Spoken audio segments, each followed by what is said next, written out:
नमस्कार विद्यार्थी मित्रांनो, आज आपण पाठ 7वा दुपार हा पाठ बघणार आहोत। लेखक आहे राजीव बर्वे, जन्म 1998, प्रसिद्ध लेखक, निर्माता व दिग्दर्शक, मन बहार, मृगजळ, मोहरलेले क्षण, रणशिंगेचे, मनात आलं म्हणून, मनस्पर्श इत्यादी पुस्तके प्रसिद्ध। देवा शपथ खरं सांगेन, बोला दाजीबा, बेधडक, दे धडक बेधडक, सासर झालं माहेर या चित्रपटांची, मराठी चित्रपटांची निर्मिती। दुपारच्या प्रहराचे मनोहारी चित्रण प्रस्तुत ललित लेखातून लेखकाने व्यक्त केले आहे। प्रस्तुत पाठ मनात आलं म्हणून या पुस्तकातून घेतलेला आहे। तर दुपार या पाठाच्या पहिल्या व्हिडिओला आपण सुरुवात करत आहोत। या ठिकाणी आपण पहिल्या व्हिडिओमध्ये सर्वात आधी लेखक परिचय बघणार आहोत। लेखक जे आहेत ते प्रसिद्ध लेखक आहे, त्याचबरोबर निर्माता आणि दिग्दर्शक हेही काम त्यांनी केलेलं आहे। निर्मात्याचं काम आणि दिग्दर्शकाचं काम हे सुद्धा लेखकांनी केलेलं आहे। मन बहार, मृगजळ, मोहरलेले क्षण, रणशिंगेचे, मोहरलेले क्षण, रंगनिशेचे, मनात आलं म्हणून, मनस्पर्श ही लेखकाची प्रसिद्ध पुस्तके आहेत। देवा शपथ खरं सांगेन, बोला दाजीबा, दे धडक बेधडक, सासर झालं माहेर या मराठी चित्रपटाची निर्मितीसुद्धा लेखक राजीव बर्वे यांनी केलेली आहे। लोकांना दुपारच्या प्रहराचं मनोहारी चित्रण प्रस्तुत ललित लेखातून लेखकाने व्यक्त केलेलं आहे। लोकांना साधारणपणे सकाळचा आणि संध्याकाळचा अवधी जो आहे तो खूप आवडतो, सर्वांनाच, लहान असो की मोठा असो। परंतु दुपारचा जो आहे त्याची वर्णनंसुद्धा केली जातात। सकाळ संध्याकाळवर कविताही लिहिल्या जातात, परंतु कथा कादंबऱ्यांमध्ये, सिनेमांमध्ये सकाळ संध्याकाळची वर्णने, प्रसंग खूप येतात। मात्र दुपारबद्दल अशी वर्णने जवळजवळ नसतातच। म्हणजे जवळपास दुपारचं वर्णन केलेलं फार क्वचित एखाद्या ठिकाणी आपल्याला वर्णन पाहायला मिळेल किंवा वाचायला मिळेल किंवा एखाद्या चित्रपटामध्ये सुद्धा दिसेल। दुपार म्हणजे रखरखीत, तप्त जाळ असलेली, कंटाळवाणी, नकोशी वाटणारी अशी सर्वांची भावना असते। आणि परंतु लेखकांनी या पाठामध्ये दुपारबद्दल अत्यंत आत्मीयतेने लिहिलेलं आहे। जगण्याची धडपड, नवीन जीवन घडवण्याची प्रेरणा व नवनिर्मितीची उर्मी दुपारमध्ये आपल्याला पाहायला मिळते आणि जीवनाचं चक्र चालू ठेवण्याचं कार्य दुपार पार पडत असते। म्हणजे सकाळचं काम आटोपल्यानंतर संध्याकाळच्या कामाला सुरुवात करण्यापूर्वी दुपार असते, दुपार होते आणि या दुपारमुळे नवीन जीवन घडवण्याची प्रेरणा, नवनिर्मितीची उर्मी, जगण्याची धडपड या दुपारमध्ये दिसते आणि जीवनाचं चक्र चालू ठेवण्याचं कार्य जे आहे, म्हणजे सकाळ आणि संध्याकाळ याला जोडण्याचं काम दुपार पार पाडत असते आणि दुपारच्या रूपांकडे लेखक प्रेमाने पाहतात। म्हणून या पाठामध्ये दुपारचं लोभस वर्णन केलेलं आहे। शहरात, गावात, जंगलात दुपार कशी वेगवेगळ्या रूपात अवतरते याचं सुंदर वर्णन या पाठामध्ये लेखकांनी केलेलं आहे। आणि हा पाठ जो आहे हा मनात आलं म्हणून या पुस्तकामधून घेतला गेलेला आहे। सकाळच्या उल्हासानंतर अन प्रसन्नतेनंतर सूर्याच्या तेजाने तळपळत असते पृथ्वी आणि पृथ्वीवरील माणसे, प्राणी, पशु, पक्षी, झाडे, वेली, सूर्य दिवसाच्या मध्यानावर आलेला असतो आणि सुरू होते या विश्वाची, या जगाची दुपार। या प्रखर सूर्याच्या तेजाने तेजाळून जातो सगळा आसमंत. माझ्याकडे डोळे वटारून पाहिलं तर डोळे जाळून टाकीन, असं त्या सूर्याचं रौद्ररूप. सूर्यनारायणाकडे न बघताही दिसतं दुपारीच. आपल्या कर्तृत्वानं त्यानं दिपून टाकलेलं असतं पृथ्वीला इतकं की त्याच्याकडे पाहण्याची सुद्धा हिंमत होऊ नये. अशी ही दुपार होत असते एखाद्या शेतावर.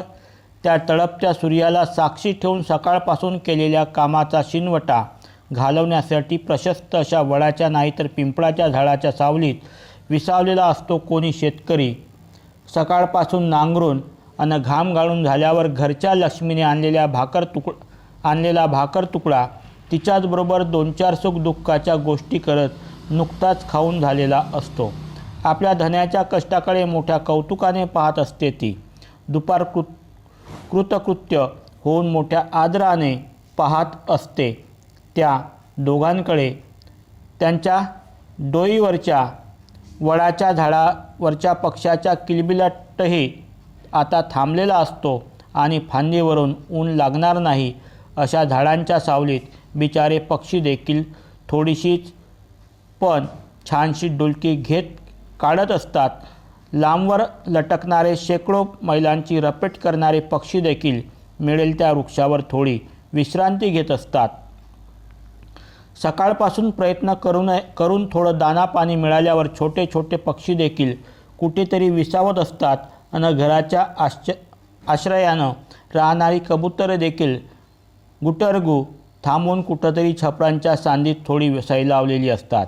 आणखी उत्साहाने काम करण्यासाठी सज्ज होण्यासाठी थोडी विश्रांती घ्या म्हणत असते पशुपक्षी आणि प्राण्यांना देखील ही दुपार. जंगलातले प्राणी देखील भक्ष्य मिळवण्यासाठीची भटकंती आता बंद करून, नाहीतर सकाळी सकाळीच ताव मारलेलं आपलं भक्ष्य आता पचवण्यासाठी पायपीट बंद करून एखाद्या ढोलीत नाहीतर गुहेत अंमळ पाय ताणून विसावलेले असतात. जगाची सगळी काळजी आणि उद्याची भ्रांत त्या देखण्या जनावरांची दुपारवर टाकून केलेली असते. दुपारही ही काळजी घेतलेली असते आणि छान आराम करा म्हणत असते ती त्यांना. आपण एवढाच भाग बघू. तर सकाळच्या उल्हासानंतर आणि प्रसन्नतेनंतर, सकाळचा आपण झोपून उठल्यानंतर जो उल्हास असतो, या उल्हासानंतर म्हणजे आनंदाने भरलेला उत्साह. उल्हास म्हणजे काय तर आनंदाने भरलेला उत्साह. सकाळच्या उत्साहानंतर आणि प्रसन्नतेनंतर सकाळचं जे वातावरण असतं ते प्रसन्न वातावरण असतं. या प्रसन्न वातावरणानंतर सूर्याच्या तेजाने तळपळत असते पृथ्वी आणि पृथ्वीवरील माणसे. सकाळचं उल्हासित वातावरण, प्रसन्न वातावरण आणि या प्रसन्न वातावरणानंतर सूर्याच्या तेजाने तळपळत असते पृथ्वी आणि पृथ्वीवरील माणसे. सकाळचा जो उल्हास असतो, आनंद असतो, त्या आनंदानंतर सूर्य जो आहे तो पृथ्वीवर आणि पृथ्वीवरील माणसांवर तळपळत असतो. पशु पक्षी झाडे वेली सूर्य दिवसाच्या मध्यावेळी सूर्य दिवसाच्या मध्यांवर आलेला असतो. प्राणी पशु पक्षी झाडे वेली पृथ्वीवरील या दुपारच्या सूर्यामुळे काय होतात की पृथ्वीवरील माणसासोबतच प्राणी पशु पक्षी झाडे वेली ही सर्व जी सजीव सृष्टी आहे या पृथ्वीवरील, ही सजीव सृष्टी वर सूर्य दिवसाच्या मध्यांवर आलेला असतो. आता मध्यान म्हणजे काय तर दुपारची वेळ, म्हणजे दुपारी 12 वाजता नंतरची वेळ. तर सूर्य मध्यांवर आलेला असतो आणि सुरू होते या विश्वाची, या जगाची दुपार. आणि तेव्हा या पृथ्वीवर असणारी जी सजीव सृष्टी आहे, या सजीव सृष्टीची दुपार सुरू होते, या जगाची दुपार सुरू होते. त्या प्रखर सूर्याच्या तेजाने तेजाळून जातो सगळा आसमंत. आणि दुपारी 12 वाजता सूर्य सरळ डोक्यावर येते म्हणतो आपण. सूर्य डोक्यावर आला म्हणतो. डोक्यावर आला म्हणजे काय, सूर्य अगदी सरळ दिसतो आणि त्यामुळे त्या सूर्याच्या तेजाने तेजाळून जातो सगळा आसमंत. आणि त्यावेळेस सूर्याची किरणं सूर्य डोक्यावर असल्यामुळे सरळ पडतात आणि जेव्हा ती सरळ किरणं पडतात त्यावेळेस सूर्याची किरणं जी असतात ती तेज असतात आणि प्रखर ऊन आपल्याला जाणवते आणि त्या प्रखर सूर्याच्या तेजाने तेजाळून जातो सगळा आसमंत आणि सर्व त्या सूर्याच्या तेजाने पृथ्वीवरील वातावरण जे आहे ते वातावरण किंवा आसमंत संपूर्ण हे जी पृथ्वी आहे किंवा हे जे विश्व आहे हे तेजाळून जाते. माझ्याकडे डोळे वटारून पाहिलंस तर डोळे जाळून टाकीन असं त्या सूर्याचं रौद्र रूप सूर्यनारायणाकडे न बघताही दिसतं दुपारीच. रौद्र म्हणजे प्रचंड क्रोध किंवा संताप यांनी भरलेलं अत्यंत भयंकर आणि भीतीदायक असं रूप त्याला म्हटलं आपण रौद्र रूप.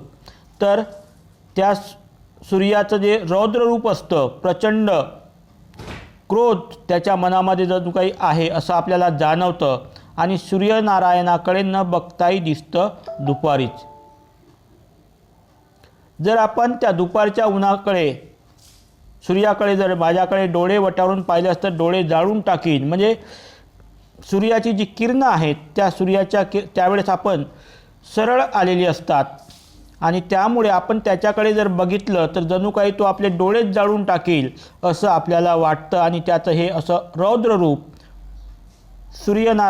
नारायणाकडे न बघताही दिसतं दुपारीच. त्याच्याकडे जरी आपण बघितलं नाही तरी पण घड्याळात जर आपण बघितलं की 12च्या नंतरचा वेळ जर झालेला आहे तर आता सूर्यनारायणाकडे न बघताही आपल्याला सांगता येते की आता दुपार झालेली आहे.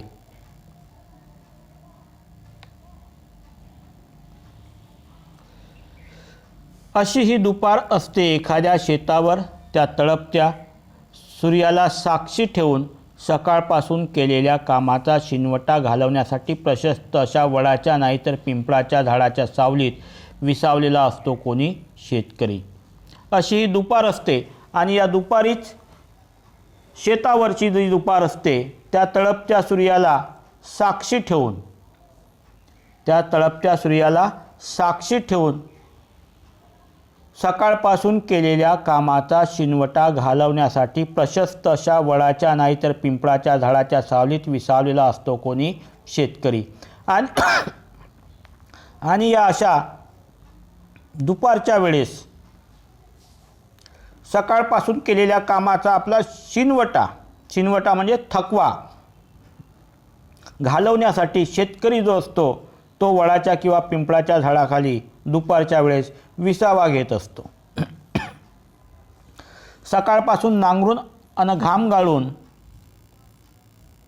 झाल्यावर घरच्या लक्ष्मीने आणलेला भाकर तुकडा, लक्ष्मी म्हणजे त्या शेतकऱ्याची पत्नी, तर सकाळपासून नांगरणी किंवा शेतातील जी काही इतर कामं आहेत ती कामं केल्यानंतर त्या शेतकऱ्याचा जो घाम निघतो तो घाम गाळून झाल्यावर घरच्या लक्ष्मीने आणलेला भाकर तुकडा तिच्याच बरोबर 2-4 सुखदुःखाच्या गोष्टी करत नुकताच खाऊन झालेला असतो.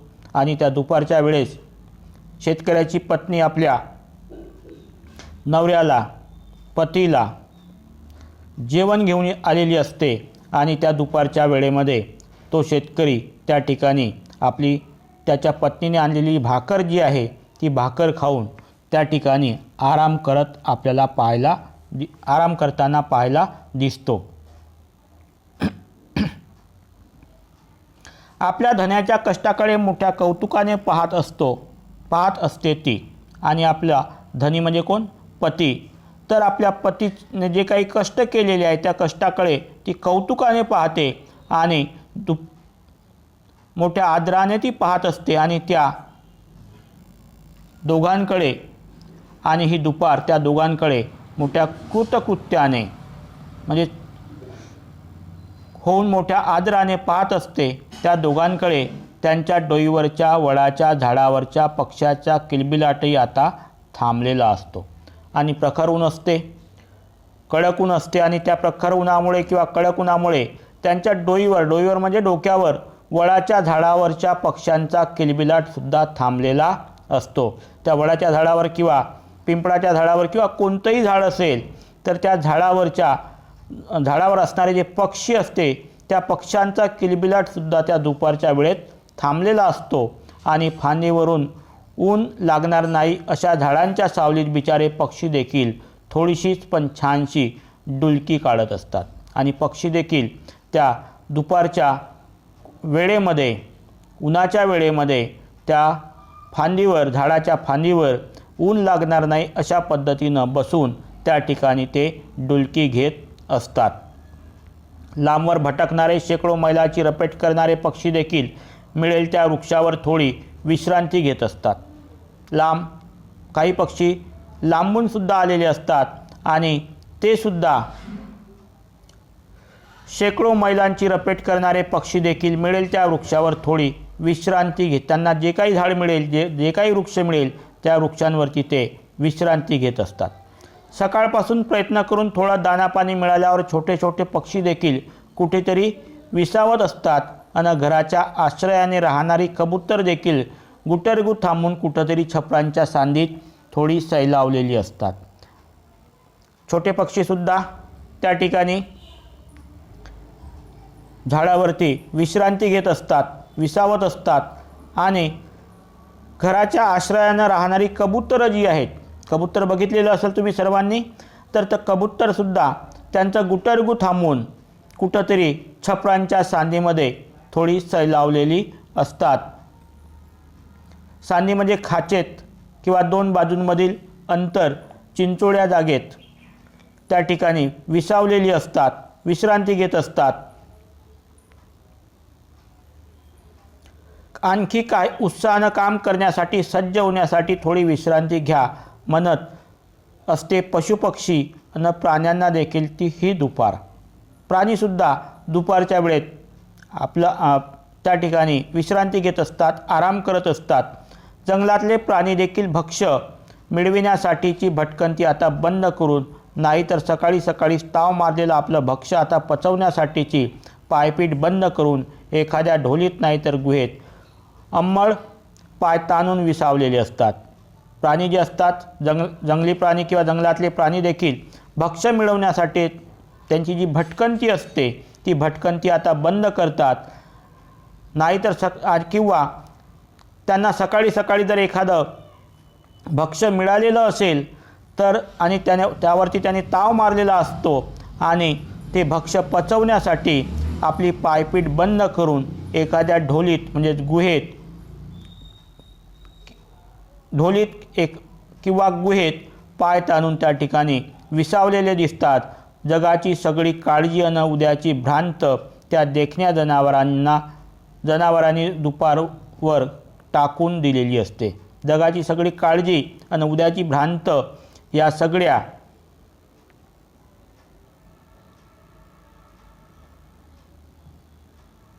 त्या सगळ्या देखण्या जनावरांवर दुपारवर टाकून दिलेली असते आणि दुपारनंही ही काळजी घेतलेली असते आणि छान आराम करा म्हणत असते ती त्यांना, म्हणजे सगळ्या पशुपक्ष्यांना, प्राण्यांना, माणसांना, झाडाझुडपांना, वेलींना जणू काही दुपार जी आहे ही दुपार आराम करा असं आग्रहाने ती सांगत असते।